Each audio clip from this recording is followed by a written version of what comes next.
നിങ്ങൾ വർഷത്തിൽ എത്ര തവണ കണ്ണ് ചെക്ക് ചെയ്യാറുണ്ട്?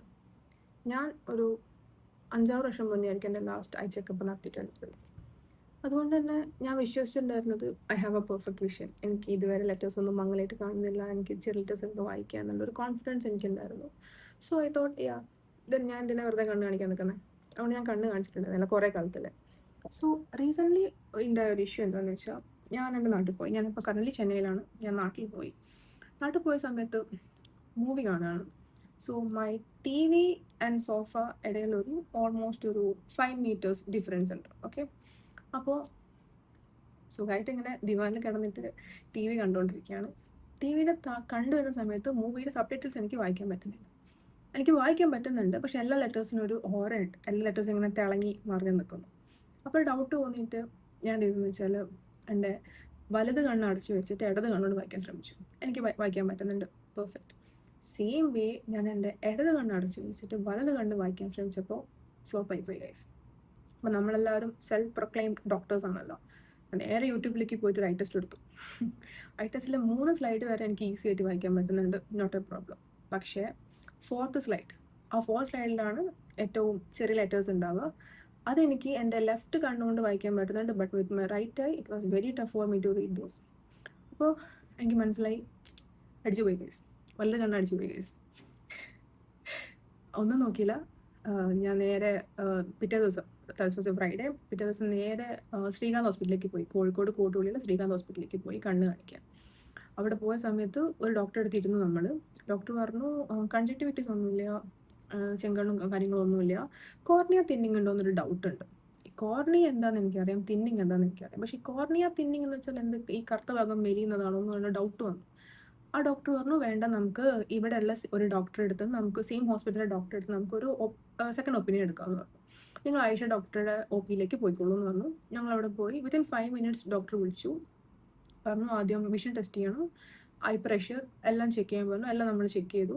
വിഷൻ റൂമിൽ ഞാൻ ഓൾമോസ്റ്റ് ഒരു 15 to 20 മിനിറ്റ്സ് ഇരുന്നിട്ടുണ്ട്. കാരണം എനിക്ക് ഒരുവിധ ലെറ്റേഴ്സ് ഒക്കെ വായിക്കാം with my left eye. Right eye എനിക്ക് ഒരു മീഡിയം സൈസ് ലെറ്റേഴ്സ് വരെ വായിക്കാം, അതിനപ്പുറം എനിക്ക് വായിക്കാൻ പറ്റുന്നില്ല. ഞാൻ കുറച്ച് പാനിക് ഔട്ട് ചെയ്യുന്നുണ്ട് ആ സമയത്ത്. അപ്പോൾ എനിക്ക് വായിക്കാൻ പറ്റുന്നില്ല. അപ്പോൾ 2 നഴ്സുമാർ വന്നു. അവർ കണ്ണിലേക്ക് ഒരു ടോർച്ച് പോലെ അടിച്ചിട്ട് കുറേ നേരം നോക്കി, കുറേ ലെൻസ് മാറ്റി മാറ്റി വെച്ച് നോക്കി. ഒരു ലെൻസ് ഇട്ട സമയത്ത് എനിക്ക് എല്ലാം ബ്ലറാണ്, ഒരു സമയത്ത് എല്ലാം ഇങ്ങനെ സ്മഡ്ജ് ചെയ്ത് ഇങ്ങനെ ബ്ലർഡ് ആയിട്ട് നിൽക്കുന്നുണ്ട്. ബട്ട് ഫൈനലി അവരൊരു ലെൻസ് കണ്ടുപിടിച്ചു, ഇതിൽ എനിക്ക് വായിക്കാൻ പറ്റുന്നവർക്ക് മനസ്സിലായി. ഡോക്ടറെ അടുത്ത് പോയി. ഡോക്ടർ പറഞ്ഞു നമുക്ക് പെട്ടെന്ന് തന്നെ കോർണിയ ടോപ്പോഗ്രഫി ഒന്ന് ചെയ്യാമെന്ന് പറഞ്ഞു. അതിനെ സാറിന് എനിക്കറിയില്ല. ടോപ്പോഗ്രഫി നമ്മൾ കേട്ടിട്ടുണ്ട്, കോർണിയ ടോപ്പോഗ്രഫി എന്താണെന്ന് എനിക്കറിയില്ല. ഡോക്ടർ പറഞ്ഞു ഇവിടെ തന്നെ ടെസ്റ്റ് ചെയ്യാം, 2 മിനിറ്റ്സ് എന്ന് പറഞ്ഞു. നമ്മൾ 2 മിനിറ്റ്സ് അവിടെ വെയിറ്റ്, ഞാനും അമ്മയും അച്ഛനും ഉണ്ടായിരുന്നു. നമ്മൾ 3 പേര് അവിടെ 2 മിനിറ്റ്സ് വെയിറ്റ് ചെയ്തു. അപ്പോൾ തന്നെ അവർ വിളിച്ചു. The service was very good the hospital. അപ്പോൾ തന്നെ അവർ വിളിച്ചു, ടോപ്പോഗ്രഫി എടുത്തു, ഡോക്ടറെ അടുത്തേക്ക് ചെല്ലാൻ പറഞ്ഞു. പോകുന്നതിന് മുന്നേ കണ്ണിലേക്ക് ഡയലേറ്റ് ചെയ്യാനുള്ള മരുന്ന് ഒഴിച്ചിട്ടുണ്ടായിരുന്നു. അതുകൊണ്ട് എനിക്ക് വിഷൻ എല്ലാം ബ്ലർ ആവുന്നുണ്ടായിരുന്നു. അങ്ങനെ റിസൾട്ട് നമ്മൾ കൈ കിട്ടിയ സമയത്ത് എനിക്ക് താഴെയുള്ള ലെറ്റർ ഞാൻ എങ്ങനെയൊക്കെ കഷ്ടപ്പെട്ട് വായിച്ചു എടുത്തിട്ട് ഇറ്റ് വാസ് കെരാറ്റോകോണസ്. എന്താ കെരാറ്റോകോണസ് എന്ന് എനിക്കറിയില്ല. ഇതൊന്നും നമ്മൾ സ്ഥിരം കേൾക്കാത്ത ടേംസ് ആണല്ലോ, കെരാറ്റോകോണസ്. സോ അതെന്താണെന്ന് എനിക്ക് അറിയണ്ടായിരുന്നില്ല. സോ ഞാൻ എൻ്റെ ഫോണിൽ ടൈപ്പ് ചെയ്യാൻ പറ്റുന്ന രീതിയിൽ ഞാൻ കെരാറ്റോകോണസ് ട്രാൻസ്ലേറ്റ് ഇൻ മലയാളം ജമനയിൽ, ഗൂഗിളിലാണ് ജമനയിൽ എനിക്ക് ഓർമ്മയില്ല, ഏതിലൊന്ന് ടൈപ്പ് ചെയ്ത് അച്ഛൻ്റെ കൈ കൊടുത്തു. അച്ഛൻ അത് ഇരുന്ന് വായിക്കുന്നുണ്ടായിരുന്നു. അച്ഛൻ പറഞ്ഞു ഓക്കെ, എൻ്റെ കണ്ണിൻ്റെ ഭാഗത്തുള്ള ആ ഒരു ബ്ലാക്ക് ഈസ് ഗെറ്റിംഗ് തിക്കൻഡ്, അതാണ് എൻ്റെ വിഷൻ ഇഷ്യൂ ആവുന്നതെന്ന് പറഞ്ഞു. ഡോക്ടർ വിളിപ്പിച്ചു. ഡോക്ടർ പറഞ്ഞത് എന്താണെന്ന് വെച്ചാൽ, നിങ്ങൾ ഒന്നെങ്കിൽ ഇത് ജെനറ്റിക് ആയിരിക്കാം, നിങ്ങൾ ജനിക്കുമ്പോഴേ you have born with this condition, അല്ലെങ്കിൽ this will be something that you did when you were growing up. കണ്ണ് വല്ലാതെ പ്രഷറിൽ തീരുന്നതെന്നോ നമ്മളിങ്ങനെ വൈപ്പ് ചെയ്യുന്നതോ ആ കാരണങ്ങൾ കൊണ്ടെല്ലാം ഇത് വരാൻ ചാൻസ് ഉണ്ടെന്ന് പറഞ്ഞു. റൈറ്റ് ഐയിൽ എൻ്റെ ആ ഒരു തിക്നെസ് ഈസ് ഓൾമോസ്റ്റ് സാച്ചുറേറ്റഡ്. ഇനി അത് കൂടാനുള്ള ചാൻസ് വളരെ കുറവാണ്, 5 to 8% ഉള്ളൂ. But my left it is still growing, തിക്കായിട്ട് വരുന്നുണ്ട്. So we have to take care of that. അപ്പോൾ എനിക്ക് 3 മാസത്തേക്കുള്ള തുള്ളി മരുന്നൊക്കെ തന്നു ഡോക്ടർ. എന്നിട്ട് എന്നോട് പറഞ്ഞു ഗ്ലാസ് വെക്കണം എന്ന്. ചെറുപ്പത്തിൽ നമ്മൾ ഗ്ലാസ്സൊക്കെ വെക്കണം എന്ന് പറഞ്ഞ സമയത്ത് ഗ്ലാസ്സസ്, ബട്ട് ഇപ്പം പ്രായം വരുന്നത് കൊണ്ട് തന്നെ ഗ്ലാസ് വെക്കണം എന്ന് പറഞ്ഞ സമയത്ത് അയ്യോ ദൈവമേ എനിക്ക് ഗ്ലാസ് വെക്കണ്ട എന്നുള്ളൊരു തോട്ടിലായിരുന്നു ഉള്ളത്. അങ്ങനെ ഗ്ലാസിൻ്റെ പ്രിസ്ക്രിപ്ഷൻ കിട്ടി. ഞാൻ മരുന്നൊക്കെ കോഴിക്കോട് തന്നെ വാങ്ങിച്ച് ഞാൻ ചെന്നൈയിലേക്ക് വന്നു.